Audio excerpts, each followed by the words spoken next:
এই জাতিকে পরিকল্পিতভাবে ইসলাম থেকে, তাহজিব তামাদ্দুন থেকে, দ্বীনের চর্চা থেকে দূরে সরে রাখা হয়েছে।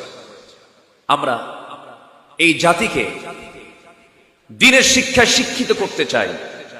আমি আমার জরিপ অনুযায়ী যতটুকু জেনেছি, 18 কোটি মুসলমানের এই বাংলাদেশে মিনিমাম কোরআনকে সহি করে পড়তে পারা যে একটা গুরুত্বপূর্ণ একটা বিষয়, যা না করলে নামাজই সহি হয় না। 40 থেকে 35 লক্ষ লোকের মুসলমানের কোরআন তেলাওয়াতটা সহি বলা যেতে পারে, আর বাকি 17.5 কোটি মুসলমানের তেলাওয়াতই সহি নাই। আমার দেশে এমন সময় গেছে, এখনো যে বন্ধ হয়েছে না। একই ব্যক্তি তাফসীর মাহফিলের সভাপতি জোর কইরা, আবার ওই একই ব্যক্তি যাত্রা কমিটির সভাপতি ছিল কিনা বলে। একই ব্যক্তি মসজিদ কমিটির সভাপতি, একই ব্যক্তি আবার যাত্রা কমিটির সভাপতি। এই ডাবল স্ট্যান্ডার্ড নীতিকে বন্ধ করতে হবে।